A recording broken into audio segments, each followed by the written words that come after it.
already. We started off with Lou Bryson, then we went to Martin Duffy, then Monique Houston, and tonight we have our first actual distiller. Okay, Bill Welter. Bill from Journeyman Distillery. Before we get started, Bill, I'm going to ask you the same question that I ask everybody else. What are you drinking tonight and why? Yeah, let me see if I can show your audience here. This is our Corsets, Whips, and Whiskey. Nice. 100% wheat. One of my favorites. It's a cask strength. This particular bottle is at 118.4 proof. Woo! And it's got a beautiful color. That wheat grain, we use 100% Michigan wheat. And one of our things right out of the gate from day one is we used a lot of wheat in our whiskeys. And obviously, as time has kind of played out with Sazerac, those wheated whiskeys have become in vogue.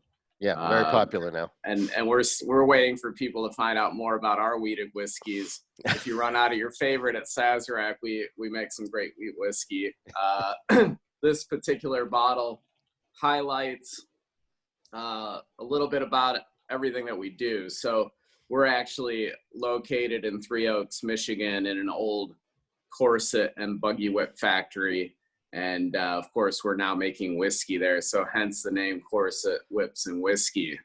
And tells a little history of where we came from. That's not the dress code then. No, God, yeah. Although we throw a party every year called Corset, Whips, and Whiskey. And that's always a fun event. Oh, that's awesome. So I actually have two bottles in front of me. So first is, you see here, the Last Feather. Okay, the Last Feather Rye. And it's delicious stuff. Can you tell us about it a little bit? That's our flagship brand. So Last Feather was our first product that we ever made at Journeyman. And we really kind of staked our claim in the rye category. And the Last Feather Rye in particular is a nice combination of rye and also wheat, as I just discussed. So you're getting a nice mix of the kind of the spice and pepper and fruit of the rye, but that wheat brings in a little sweetness and butteriness to the whiskey and a nice balance to the rye. It's delicious. I could drink this all day. It's great stuff. Mm-hmm. And Thanks. The rye, where do you guys source your rye from? Obviously we get all of our grains in the Midwest here as much as we can from Michigan.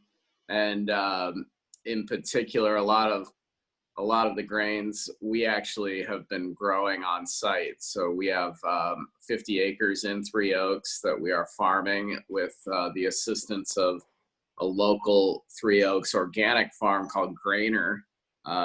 So those guys are already doing organic farming in Three Oaks, and they're helping us out by farming our 50 acres in Three Oaks.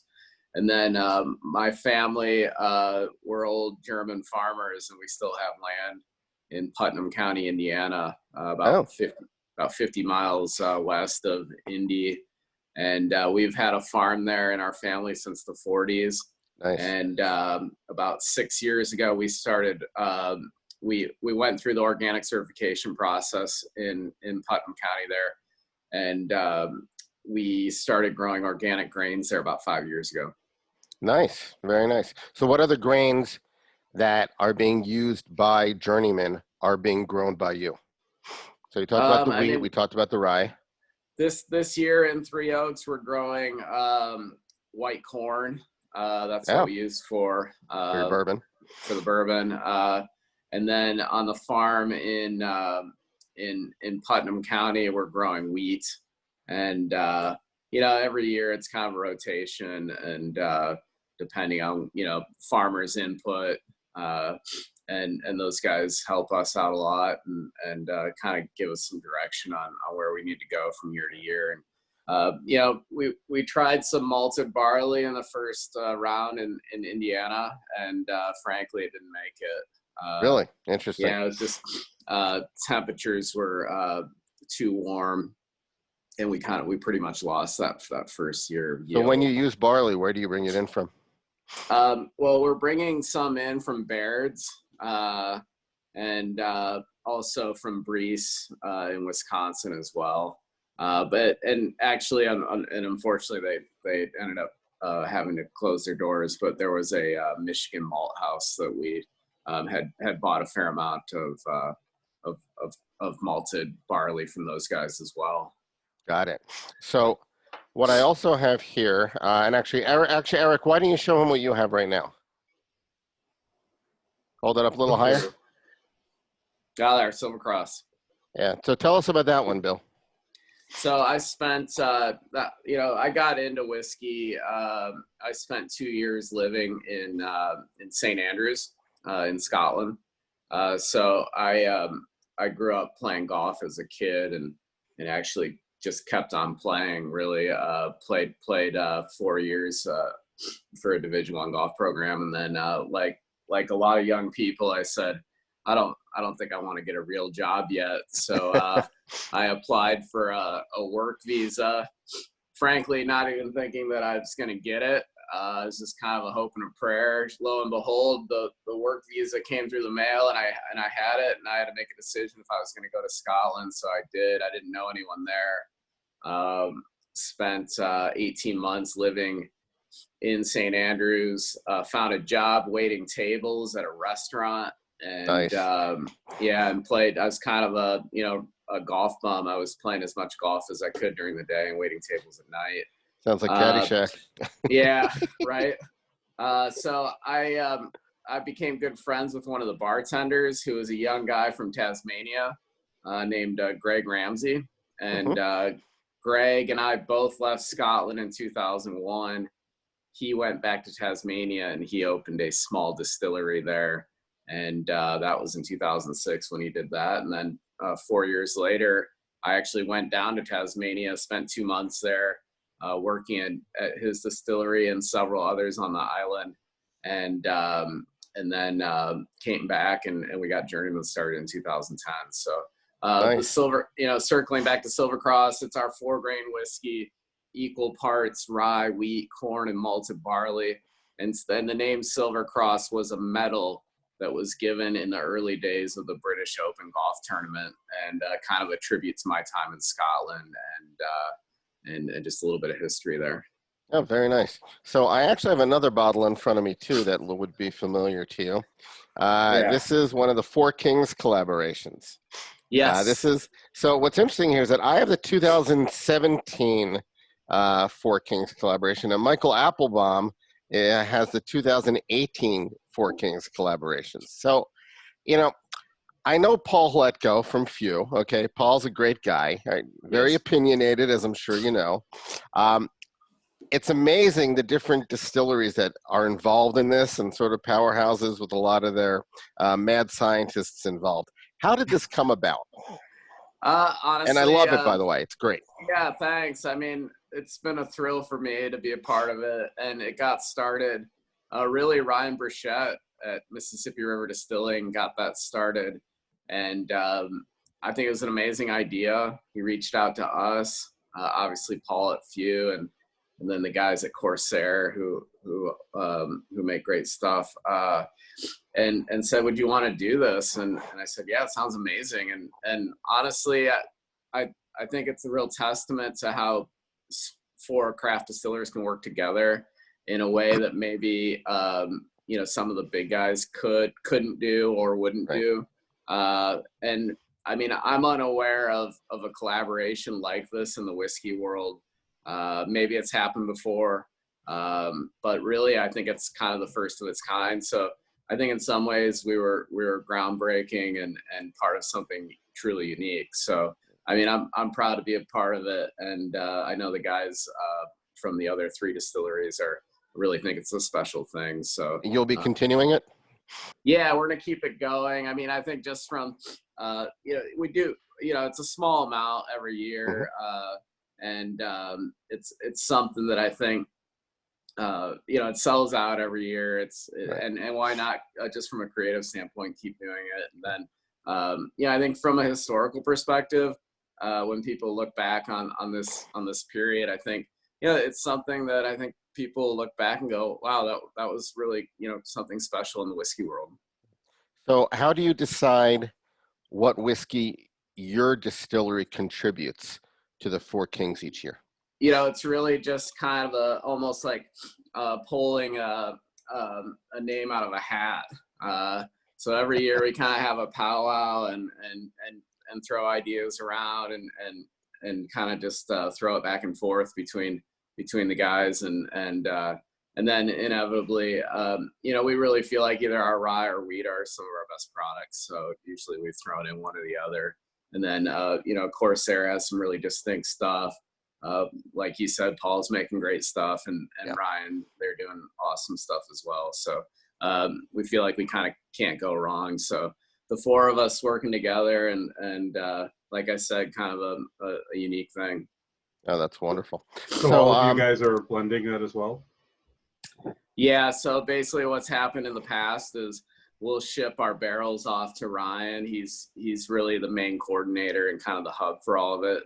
And then what Ryan's done in the past is married the whiskey together in a vat and then redistributed it into the barrels that it came in. So kind of, I guess, marrying the whiskey, putting it back in barrel, letting it rest for a period of time, and then obviously when things are ready to go, he's dumping that out.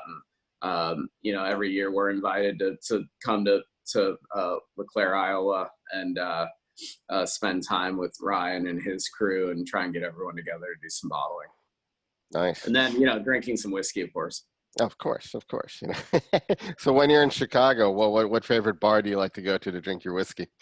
I mean, it's hard to pick a favorite. I just right now, we're in the bar business as well. Here in Three Oaks, we have a restaurant and bar, and just thinking about everyone in the industry and in Chicago and such a great city, and just hoping to get some of these places back open as well as ours, and really can't say enough about supporting small business at this time. When these bars and restaurants do get open, supporting small family-owned businesses, it's going to be so important. So I've been fortunate to make a lot of friends in the industry over a decade now, and have been in touch with some of the great bars and their owners in Chicago, and just kind of commiserating in a way and just going,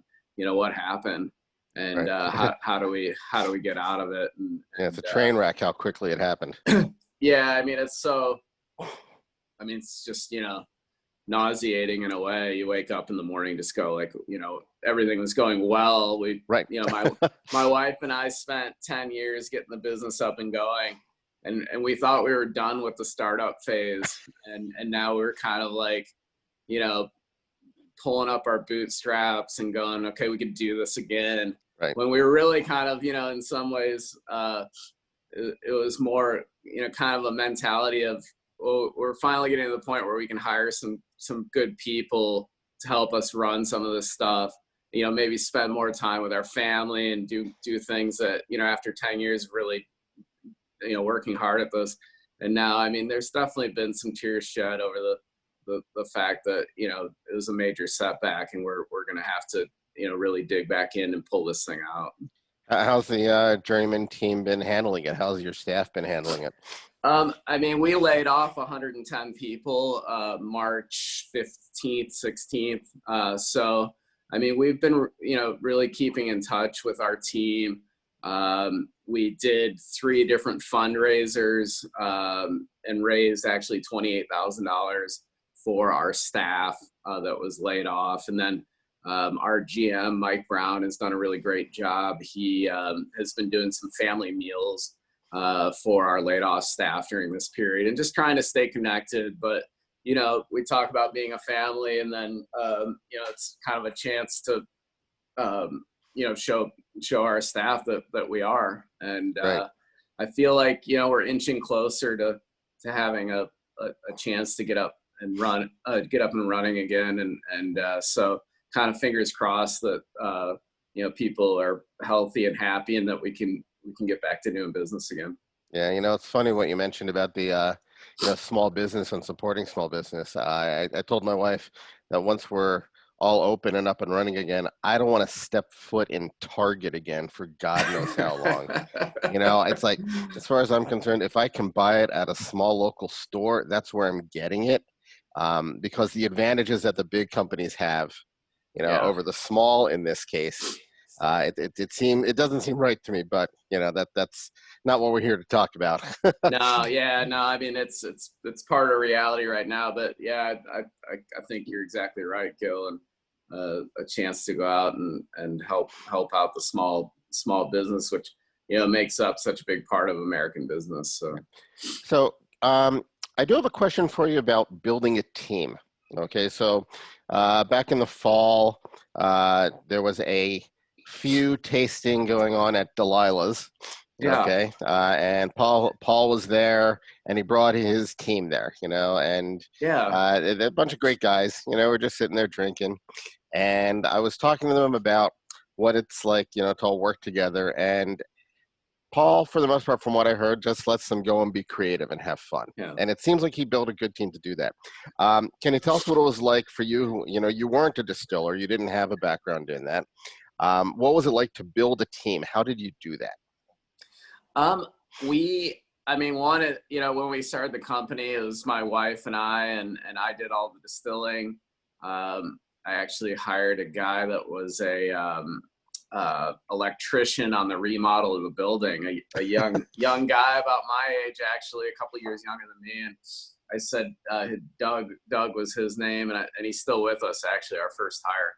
I said to Doug, I'm not really actually that mechanically inclined. What do you think about sticking around and helping me run this thing? And Doug was a lifesaver. Doug got us from point A to point B way faster than I would have. And, I always tell people when so many people have come by over the years and said, well, how do you get a distillery up and running? I said, find a good mechanically inclined guy that knows how to fix stuff, because you'll need it. Everything's going to break at some point. Yeah. So for me, Doug has been with us for almost 9 years. Then actually our second hire in the production area is a guy named Tom Balich, who is now our production manager. So, Doug's been 8-9 years, Tom's been 7-8 years. And then we've got 3 other guys that are at 5 years plus. And actually part of building a great team, and I think we have a great production team, is I took the guys all to Scotland 1 year. So we took our entire production team to tour Scotland. And, what distilleries did you visit when you were there? We visited a handful. I mean, it's a combination of food and drink and beverage and golf and whiskey and a lot of traveling. And quite frankly, we did, some tourism and stuff. A couple of the guys, honestly, hadn't really been outside of kind of Southwest Michigan. So it was fun. It was a lot of fun. These guys, never had a visa before, and just a really great, well-deserving group of guys. So probably the one that stood out the most for me personally was a trip to Glenfarclas and in Speyside. Yeah.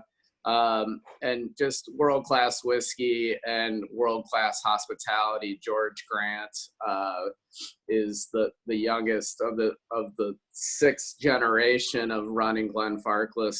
And that's kind of an idol. He's an idol of mine, their family, their distillery. One of my wife and I, one of our number one goals was to build a multi-generational family-owned and operated business. So nice. with the Grants going on 6 generations, it's just unparalleled. Right. So George, just unbelievably generous with his time. Obviously we toured the facility, and the highlight for our distilling team, a couple things was, George kind of took us around to some of his barrel warehouses, and we walked into one of them, and here's some barrels from 1958, 1959, couple in the early 60s, and we're all thinking the same thing, like, oh, what an amazing opportunity to see these barrels. Right. And then lo and behold, George goes and gets a whiskey thief, pops open a few of these barrels, and starts pulling samples out and passing them around.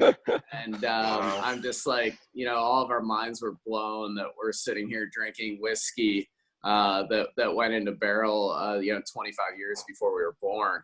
And, George told some amazing stories, some of which, really stuck with me as a business owner.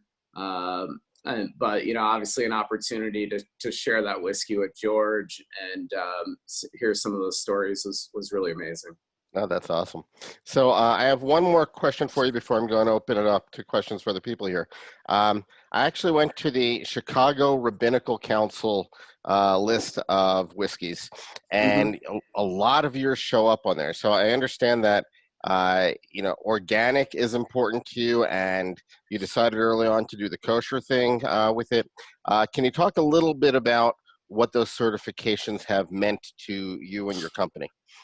I think the organic and the kosher certifications kind of mean a similar thing to me, and that is just a standard of quality that we felt like certified organic and kosher grains were better, and that we felt like they could make a higher quality whiskey. In terms of eating, for me personally, at the time when I got Journeyman up and going, I was very much focused in that category.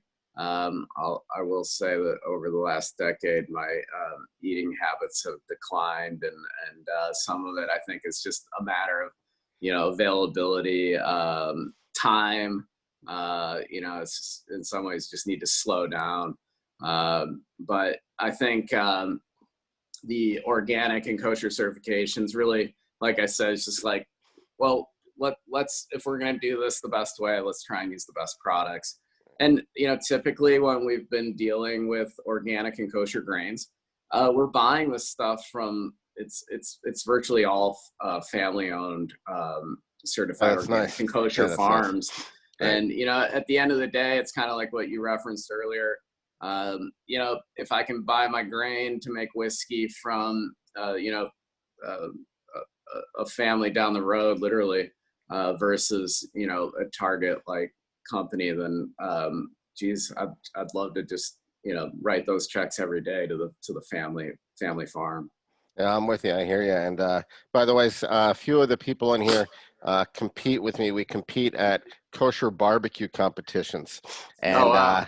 And every once in a while, one of the rabbis comes by and looks at what whiskey we have, and so now that I know that your stuff is kosher, it's very, I could bring some bottles of Journeyman to one of the next competitions because I could even have the link to the CRC list on there.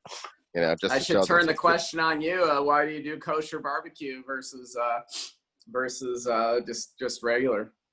I'm Jewish, and I go to my synagogue every week, and my house is kosher.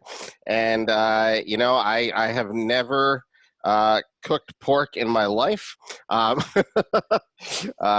have 2 smokers and a grill, and there are several good kosher barbecue competitions around the country every year. I mean, I'm mourning actually a little bit right now because all of the ones that were supposed to happen this summer have been canceled. Are closed, yeah. And what's really killing me is that at the last competition in which I participated, we actually came in second place. We got reserve grand champion.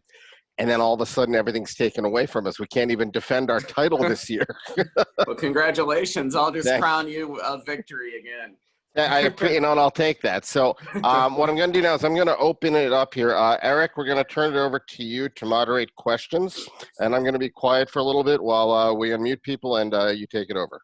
Sure. Actually, I'll read the first question Ariel had put in the chat window relating to the Four Kings. If whiskey's put it back into barrels, are there meaningful variations in the bottles from different barrels?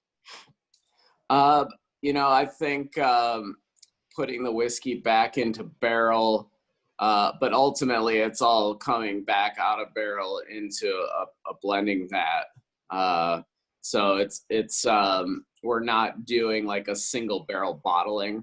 Ultimately, when it hits the bottle, it's been married together and all together to create kind of a homogeneous product. But I certainly would say that I've never actually, frankly, been there for the times that Ryan's dumped the barrels, but testing some of those barrels side by side would be interesting, and no doubt would provide some very distinct flavor changes in the fact that there's a variety of different barrels being used. Great, thanks. Anybody else? Looks like Ariel's raising his hand again. Sorry, I feel bad because you asked my question earlier. Bill, I organize a bike ride that passes through Three Oaks every summer, and we always stop in by the bike shop and come in and drink more than we should before biking another 50 miles after your place. I know, state by state, the rules are different. Are you guys planning on opening up your tasting room at all this summer for groups of, mildly drunk people to come through and drink there? Yeah. Well, gosh, I sure hope so. We and are you referring to the apple cider ride or not the apple cider ride? It's surprise, another Jewish ride. It's Tour Le Tavor. There's a summer camp in Three Rivers, Michigan that we bike to from Chicago, and one of our stops is at the bike shop right in Three Oaks there. Yeah. And after we're done eating Frolix and hanging out, we mosey on over to you. I have some great pictures inside here. We do tours. We just drink flights at your bar. It's a lovely time. And I'm sad to miss it. The donuts are all right. Yeah. What if you don't mind me asking, what's the camp in Three Rivers? It's Habonim Camp Tavor. It's a Jewish left-wing summer camp. That Sandra is joking because she went to one of its sister camps. Anyway, it's a fun ride, and we always have fun. And camp has been canceled, but we are still going to do the ride. And we're going to be passing through, and I'd love to throw you guys some more business if we can. We'd love to have you. I mean, obviously, our distillery is, in the past, it's been open 362 days a year, year after year after year. So this is kind of a strange time for us, obviously, and so many others. But right now, it looks like, just cross that, maybe mid-June we might be open. Not sure when you're coming through, but hopefully that's in time. Last weekend in July, so that sounds pretty good. Oh, good. Well, it's anyone's guess right now in Michigan. Things have been challenged here in so many ways. And, I feel like, fortunately, it seems like things are improving. So I know today the governor announced that the Upper Peninsula would be allowed to start opening up restaurants. So that's probably a good sign for us that our opportunity might come, maybe I'm just, again, total guess, but maybe a month from now. That's my hope, at least. Yeah. Well, if you come out,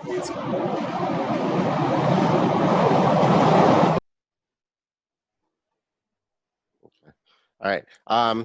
Can you all hear me right now? Because I had something weird in my ears just now. I muted Ariel. I think he had a train going behind him. There was a train going behind Ariel. That's what that was. That was a little bit weird. That was a little bit strange. All right. What other questions do we have from the group? I have a few others, but I want other people to get involved here. Anybody else have a question? Okay. All right, good. All right. So, Bill, one other question I'm going to ask you is this. How do you decide what is the next whiskey that you guys are going to produce? Great question, Gil. We have a couple of special things in barrel right now. The 4-grain whiskey I mentioned earlier, our Silver Cross, is a tribute to my time in Scotland, but, we really felt like we had to make a proper single malt. So we've got some smoky single malt sitting in 53-gallon barrels that's about 4 years old right now, with the hopes of kind of getting that to 5 or more years. But we had how is it smoked? We had a local malt house in Michigan, actually, the one that I referenced earlier. that smoked some malted barley for us. And With what? Do you know what they smoked it with? it was cherry wood, Okay. a little bit of cherry wood, and then we actually have another one that we've been using some grain from Baird's that is smoked peat, and that is 2 years old right now, and 53-gallon barrels with a few years to go. But it's it's got that Isla complexity, that heavy smoke and peat, and just really, I think it's going to be a standout product for us. Nice. Yeah, I think when you and I spoke the other day, I told you that we just had a private tasting before the shutdown with Brett Pontani at Vinny's. Brett and I have known each other for 20 years, and we were doing something. We wanted to do something that was primarily American. That didn't have to do anything with the tariffs, and he showed me the original list. The original list didn't have anything smoky on it, and I have some smokeheads in my group. And he brought in Colkegan from New Mexico, which is smoked with mesquite. And you being in Michigan, so it makes sense that you have something that's smoked with cherry, because of all the cherry wood up there. Sounds very savory. Yeah, sounds I see that Paul Barrett has a question, but right before Paul's question, since you just mentioned a particular island, can you tell everybody here your daughter's name? Because I love that. Yeah, so I spent quite a bit of time in Scotland and had a chance to go to Isla. It's quite a journey to get there, and quite a beautiful place. So when my wife and I had our daughter in 2012, we named her Isla, and spelled the same way, Islay, and I mentioned earlier it's a real goal of ours to create a family-owned, multi-generational business. So if nothing else, we've got her started off in the right direction with her. Oh, she's got the right name. She's got the right name to be a distiller. She's born into whiskey. Yeah, Paul.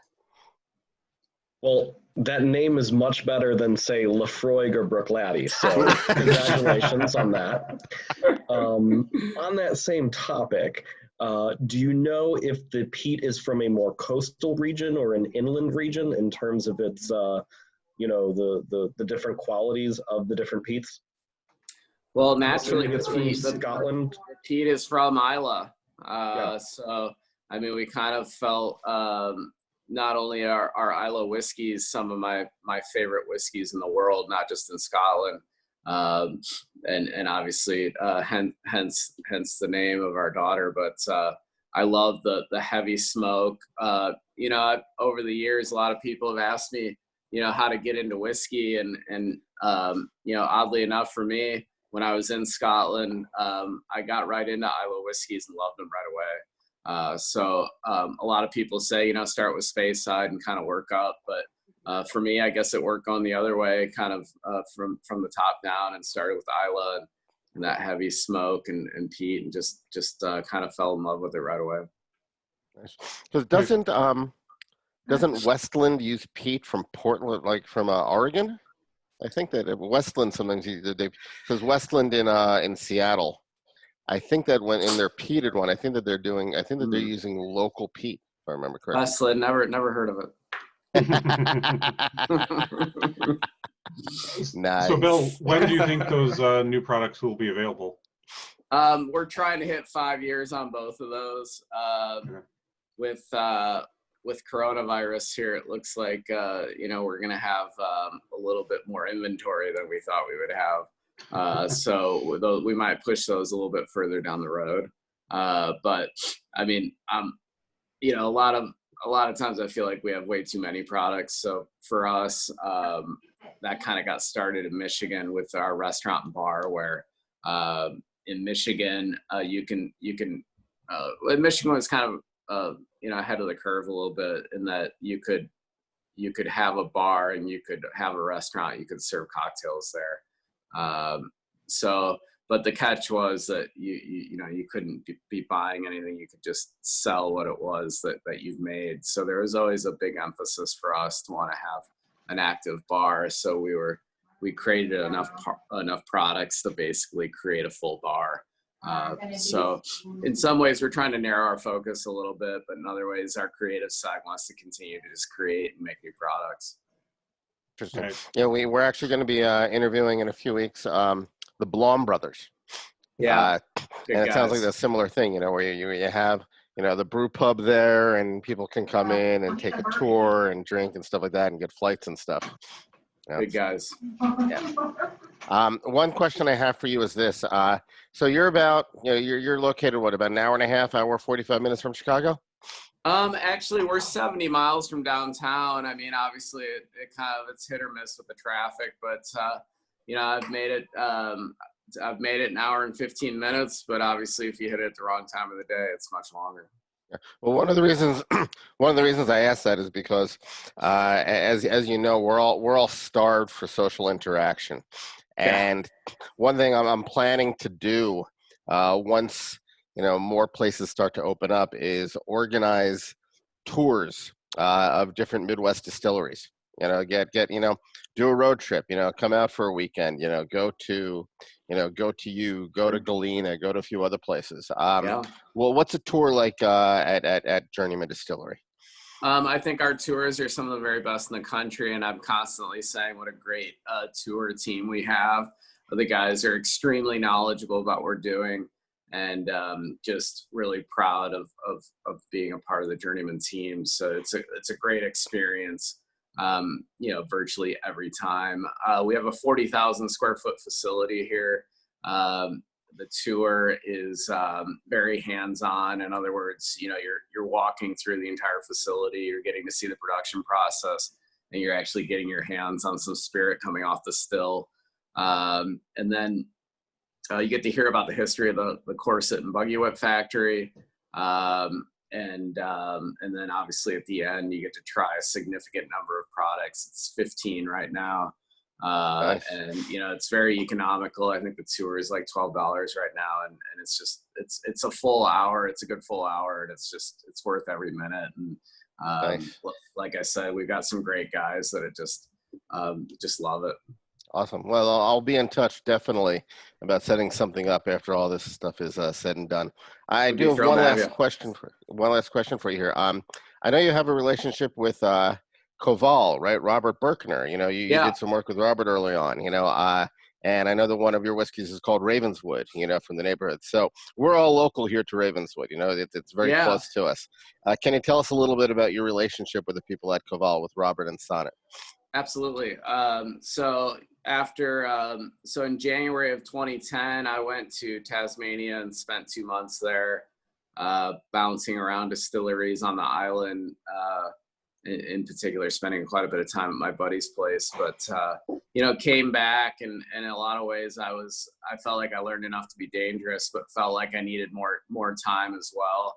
So I contacted Robert and said to him basically, hey, I feel like I need more time on the still. Would you guys be willing to let me come in and make some whiskey?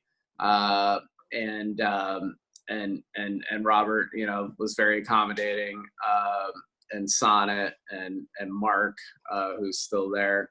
And those guys, we had a great relationship. They trusted me.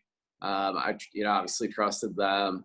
There were times when they left me alone in the distillery and let me operate the equipment. So I've always been very thankful to Robert, and been a big fan of theirs before and after, and happy to see their incredible success. And really that experience gave me a leg up, and really gave me more confidence and an opportunity to understand a different style of distillation, and maybe even more importantly, our distillery has never sourced a drop of whiskey. Every drop of whiskey that we've made comes out of Journeyman. So nice. That's actually a big deal. It's there's some great stuff that comes out of MGP, but we all know that it's a big factory. And I mean, there is some really good stuff coming out of there. But and also I remember when with Blom Brothers, remember their Nodder. Remember, so they started. It was not our bourbon, the Nodder bourbon, because it was sourced from somewhere else. It says something that you're doing it all yourself. That's impressive. always tell people it's hard making whiskey. It's harder making good whiskey. And so that's something, I feel like after 10 years now, and our distilling team has really stayed intact, as I mentioned. Malcolm McDowell wrote a book where he said, you got to have put 10,000 hours in before you become an expert in something. And I think Journeyman, after 10 years now, and having kind of the same core team through that process, that we have those 10,000 hours. And I think Journeyman's best stuff is yet to come, and we're really proud of what we're doing. Well, I think that's a great way, to sum this up here. So I'm going to give myself a little bit more of this delicious I'll do amber the same, liquid here. And Eric, Cheers if you to can do you. me a favor and unmute everybody. Everybody, if we could raise a glass to our guest, Bill Welter, Journeyman Distiller. Everybody say thank you, Bill. Time. Thank you. Thank you, Bill. Thank you. This is awesome. Thanks, Okay. guys. Proud to be your first distiller on the show. I know after what I would describe as a pretty elite group, I guess you guys are digging down in the barrel pretty deep there to bring me in, but I appreciate it. Yeah. Come out and Actually, see us in I will say that we have to thank our good friend Martin Duffy, because Duffy immediately recommended you. And I owe a lot to Marty. I mentioned making a lot of good friends in the industry over the years. Marty is one of the very best guys, not in the industry, just best guys I've ever met. he's a great guy. He's a Been great a guy. huge supporter to what we're doing, not just Journeyman, but just craft distilling in general, and just whiskey in general. I mean, if there's a better guy in the industry, I haven't met him. Well, cheers to you. Cheers to Marty. And cheers to Strong all work. of us for when we can finally do this in person again sometime soon. L'chaim, Amen. everybody. L'chaim, God willing. Time. Eric, thank you for moderating again. Bill, No problem. have a great day. Thanks, Thank you, everybody. Bill. Guys, care, thanks so everybody. much. This was great. Come see us in Three Oaks. Yeah. we will. Absolutely. Thank you That's right. all. Thank you. Thank you, Eric. Thank you, Gil. Thank You're you.